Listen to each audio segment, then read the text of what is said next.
नमस्कार शेतकरी मित्रांनो, शेतमाल बाजारभाव या आपल्या यूट्यूब चॅनलवर आपलं सर्वांचं स्वागत आहे। आपण या व्हिडिओमध्ये आजचे कांदा बाजारभाव बघणार आहोत। तत्पूर्वी आपण या यूट्यूब चॅनलला सबस्क्राइब केले नसेल सबस्क्राइब करा। चला तर मग व्हिडिओला सुरुवात करूया। बाजार समिती आहे कोल्हापूर। आवक आहे 8681 क्विंटल। किमान दर 500 रुपये, कमाल दर 3000 रुपये, सर्वसाधारण दर 1400 रुपये।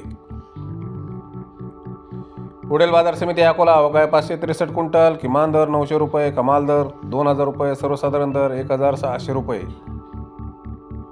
पुढील बाजार समिती छत्रपती संभाजीनगर। आवक आहे 2314 क्विंटल। किमान दर 200 रुपये, कमाल दर 1600 रुपये, सर्वसाधारण दर 900 रुपये। पुढील बाजार समिती चंद्रपूर गंजवड। आवक आहे 400 क्विंटल। किमान दर 1250 रुपये, कमाल दर 2500 रुपये, सर्वसाधारण दर 2000 रुपये। पुढील बाजार समिती कराड। आवक आहे 198 क्विंटल। किमान दर 2500 रुपये, कमाल दर 3000 रुपये, सर्वसाधारण दर 3000 रुपये। पुढील बाजार समिती सोलापूर। आवक आहे 61,792 क्विंटल। किमान दर 100 रुपये, कमाल दर 3500 रुपये, सर्वसाधारण दर 1400 रुपये।